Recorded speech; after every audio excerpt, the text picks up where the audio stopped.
गेहूं में आखिरी सिंचाई का समय बहुत महत्वपूर्ण है और ये जानना बहुत ज़रूरी है कि आखिरी सिंचाई हम कब करें। अगर आखिरी सिंचाई देर से होती है तो फिर गेहूं के गिरने का डर रहता है, क्योंकि मार्च में फिर हवाएं तेज चलना शुरू हो जाती हैं। इस पे मैं पहले ही वीडियो बना चुका हूं, लेकिन आज जो मैं आपको स्टेज दिखा रहा हूं कि वो क्या परफेक्ट स्टेज है जहां हमको पानी आखिरी बार देना चाहिए और उसके बाद पानी नहीं देना चाहिए। एक सामान्य दशा की बात करें, नॉर्मल स्विंग की बात करें, तो करीब 110 दिन जब हो जाते हैं तो हमें आखिरी सिंचाई कर देनी चाहिए बुआई के 110 दिन बाद। और अगर हम फसल की अवस्था देखें तो बाली जब बन चुकी है और दाना उसमें पड़ रहा है, उसमें दूध की अवस्था आ रही है, तो वहां खेत में नमी चाहिए, फसल को नमी चाहिए, क्योंकि दाना बनने के बाद वो दाना भरना जरूरी है। अगर वो दाना भरेगा नहीं तो वो दाना पतला रहेगा, छोटा रहेगा, सुखड़ा हुआ रहेगा और उपज हमारी कम हो जाएगी। तो जो ये आप गेहूं की फसल देख रहे हैं, ये परफेक्ट स्टेज है इस समय इसकी सिंचाई करने की।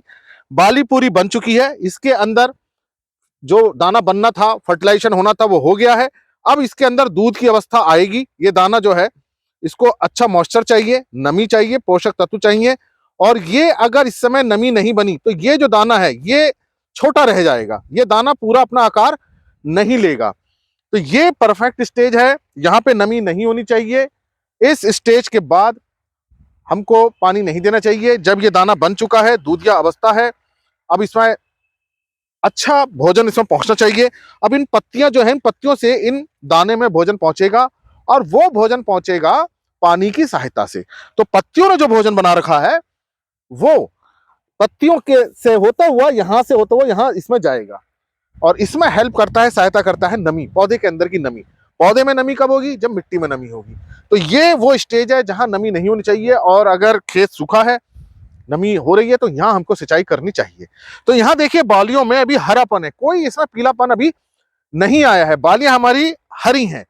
लेकिन अगर बालियों में पीलापन आना शुरू हो जाता है तब हमको सिंचाई नहीं करनी चाहिए, क्योंकि उस समय अगर आप सिंचाई करेंगे, बालियों में पीलापन है, इसका मतलब बाली भर चुकी है और हवा चलने पर वो गेहूं गिर सकता है। जैसे मैं आपको दूसरी तरफ दिखाता हूं कि ये जो गेहूं आप देख रहे हैं, इस वाले इसमें परीक्षणों में, इस एक्सपेरिमेंट में, यहां बालियों में देखिए सुनहरापन आ चुका है, पीलापन आ चुका है और इससे पहले ही हम इरिगेशन कर चुके हैं। अगर इसके बाद हम इरिगेशन करते हैं, जैसे देखेंगे, तो ये गेहूं फिर हवा चलने पर गिरने लगेगा। यहां इस तरफ देखिए बालियों में पीलापन आ चुका है।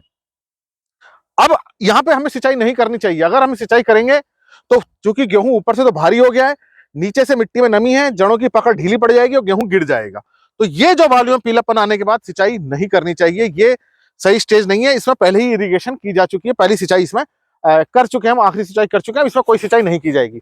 लेकिन ये जो इधर वाला जो गेहूं देख रहे हैं आप, इसमें हरापन है अभी और यहाँ गेहूं दाना बन रहा है, तो यहाँ हमको अब यहाँ सिंचाई कर देनी चाहिए। तो आप दो अलग अलग परिस्थितियां देख सकते हैं गेहूं की, कि जहां बालियों में अभी हरापन है, आखिरी सिंचाई हमें कर देनी चाहिए, और यहाँ आखिरी सिंचाई हो चुकी है। अब इस यहाँ पे कोई सिंचाई करने की जरूरत नहीं है।